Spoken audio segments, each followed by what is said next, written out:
Even when Florida State did something right last night, it failed.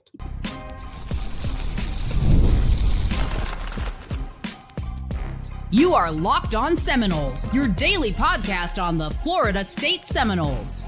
Part of the Locked On Podcast Network, your team every day. Welcome into Locked On Seminoles. I am your host, Brian Smith, longtime college football recruiting analyst. Thank you for making Locked On Seminoles your first listen each and every day right here on the Locked On Podcast Network, home of the nation's #1 sports broadcasting podcast network, Locked On. Today, I'm going to talk about terrible luck throughout the podcast, open-endedly, but it will be something that we talk about quite a bit at the end, and it's something that is not even explainable in some ways. Like Florida State shoots itself in the foot plenty, don't get me wrong, but there's a play in this game that personifies what Florida State fans have been through over the last several years, and that's the punt that goes off the helmet of one of the Noles players. We're going to get to that later because it's kind of the cherry on top for all the things that the players did to themselves. We're going to talk about 4 turnovers. We're going to discuss drop passes / opportunities on some really good deep shots, to be quite honest, from Tommy Castellanos, which he's shown throughout this season, and the just ill-timed penalties. What was it, 3, if I remember right, down in enemy territory? You're ready to score, and you just keep shooting yourself in the foot. Insane. And then, of course, I mean, there's no nice way to say this. I hate placing something on anybody else, but Florida State bumbled its way into this loss. Players. And nothing personified it more than the special teams disaster, missed field goals, and then Squirrel White. I mean, he didn't even come close to judging the punt. He's an elite athlete and has done it forever. For him to mess up that punt opportunity and it goes as a muff, whatever you want to call it, that also personifies where Florida State's at. And that's what I want to start with here. There is plenty of culpable moments for the Florida State coaching staff throughout this season and throughout some of the game. But overall, let's be very clear.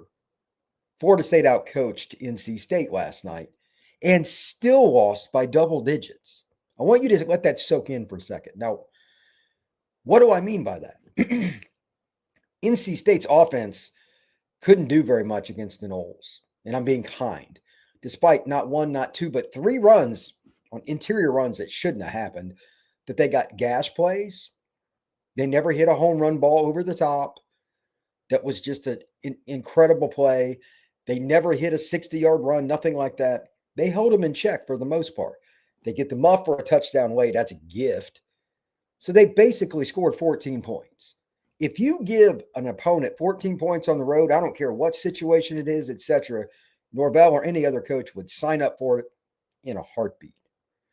Having stated that, again, penalties, turnovers, and just botched opportunities. Duce had a chance on that first drive to catch a deep ball. Didn't work out.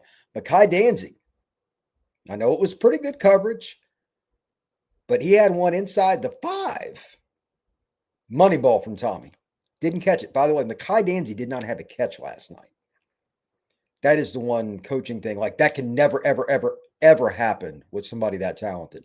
They didn't find a way to get him the ball. That's on Tommy, Micahi, and the coaching staff of Florida State, but that's an aside. They missed opportunities early to set that tone. You want to take the crowd out of the game. Florida State failed. So they bumbled, stumbled, dropped, mentally screwed up things left and right. Second play from scrimmage for NC State, I believe, was their longest run of the night, 27 yards. Everybody in the stadium knew Hollywood Smothers was going to get the ball early. Missed run gap fit right off the cue. Boom. They get split. They do like a stunt, and they couldn't hold their gaps.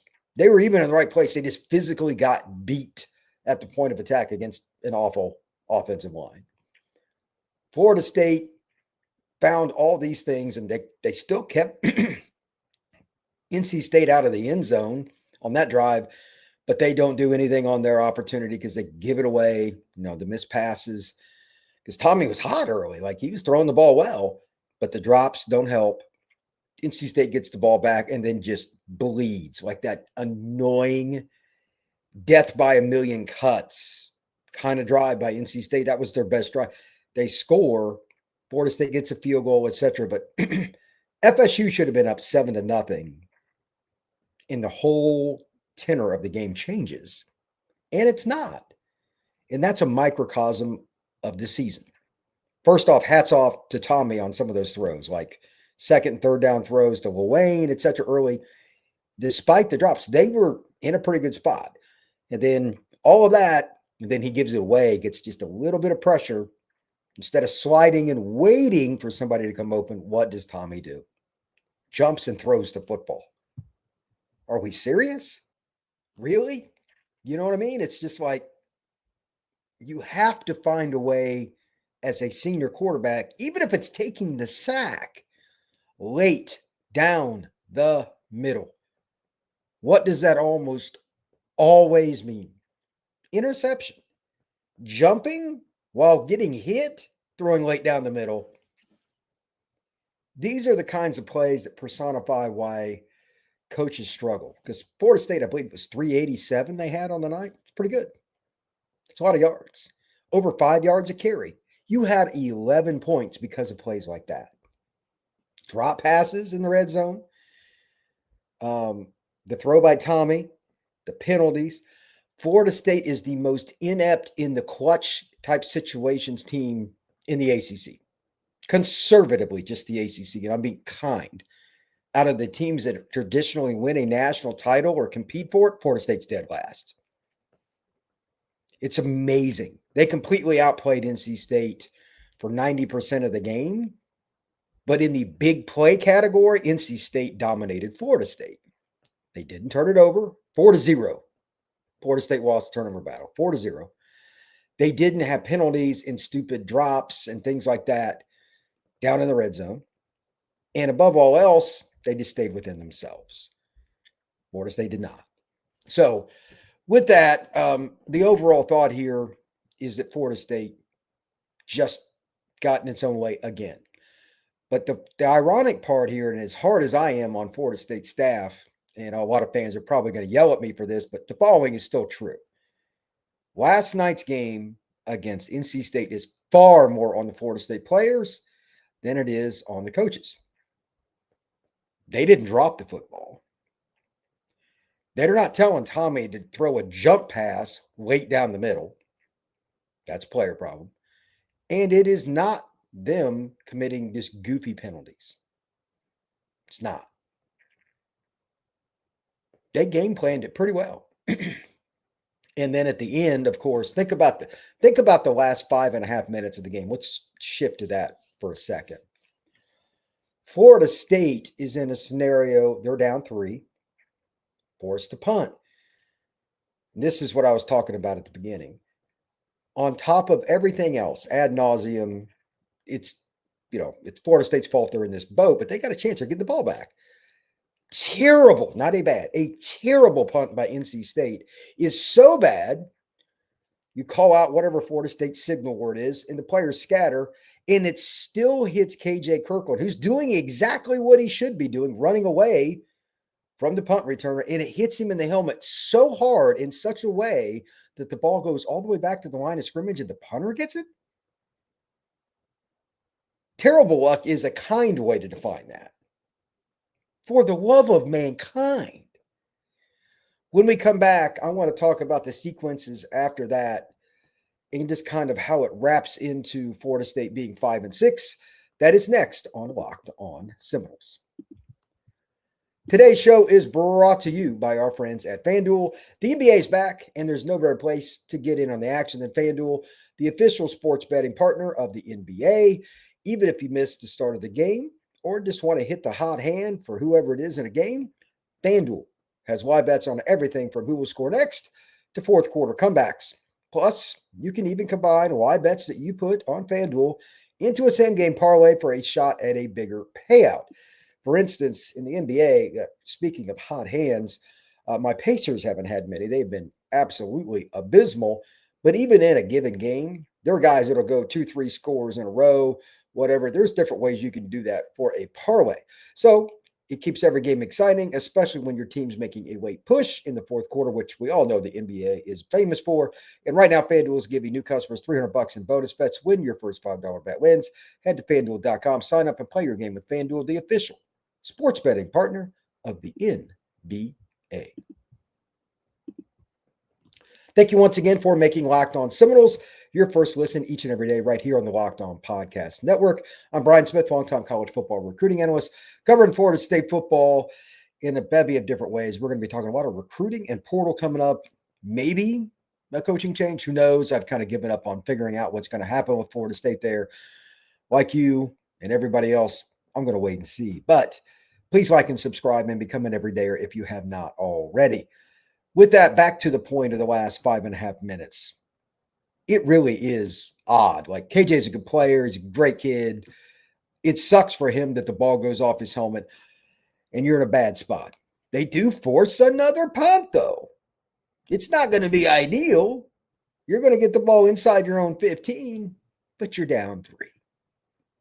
It's okay. Not when a veteran who's a pretty good player in Squirrel White absolutely, unequivocally misjudges it.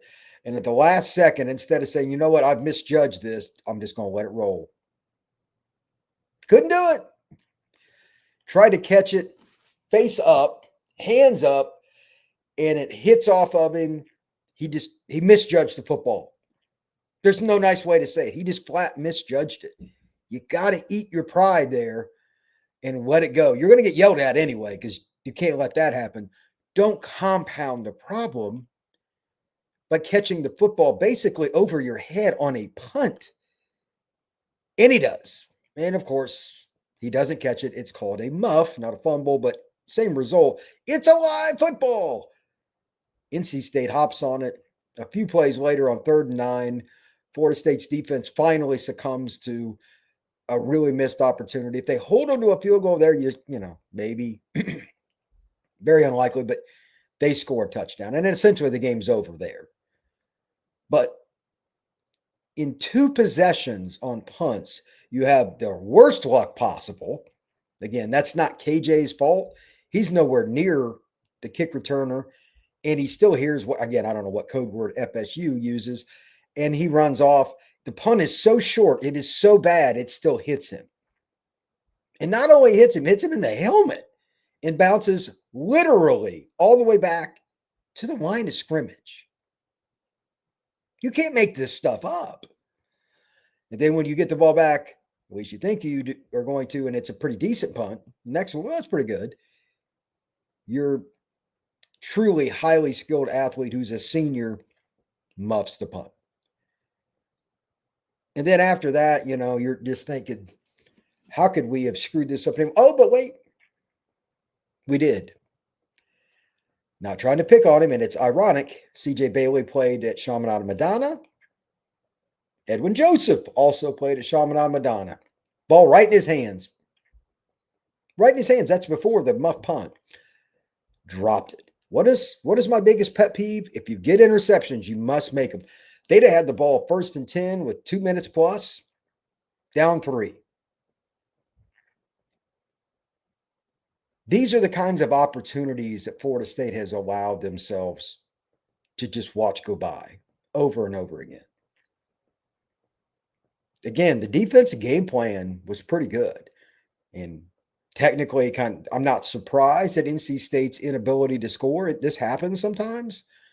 Young quarterbacks against teams that play predominantly zone usually struggle because it's not about anything physical. It's about all the post-snap reads.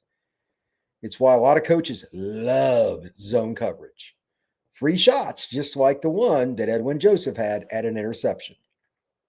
Give CJ Bailey credit. He didn't throw a lot of bad balls last night. Pretty accurate, conservative, but didn't turn it over, except for that play where he should have. That was a terrible decision by CJ Bailey, and FSU left him off the hook there. They just let him right off the hook.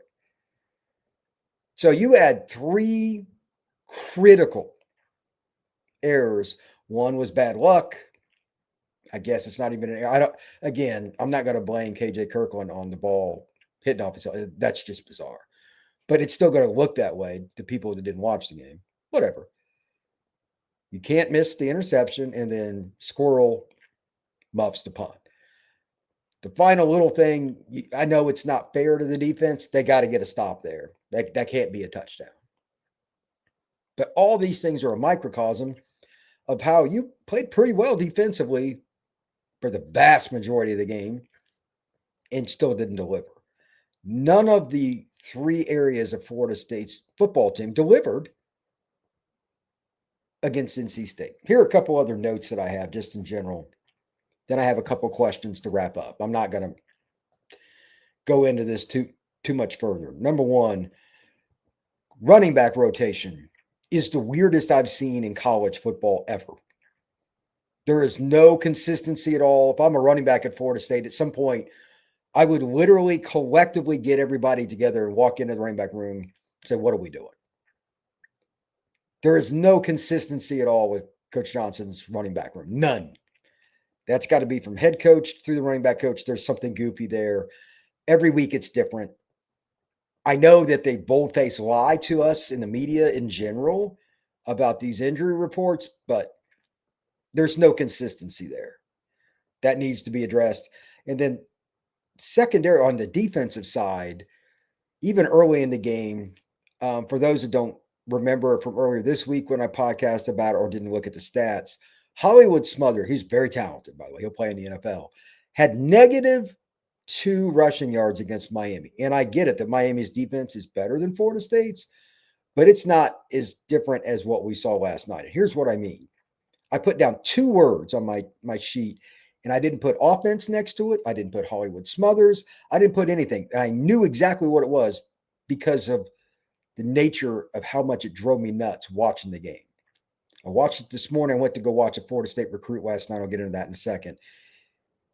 And it just drives me nuts. The 2 words followed by a question mark, pushed back. Too many times Smothers or Bailey or anybody else, a receiver, Florida State's defense gets pushed back and the pile moves the wrong direction. For a team as big as they are in defense, they got a big defense. Why is that? Smothers is good. That's fine. But too many times, and it's not just NC State this year, it's just been the pile is going the wrong direction. Why? That drives me nuts.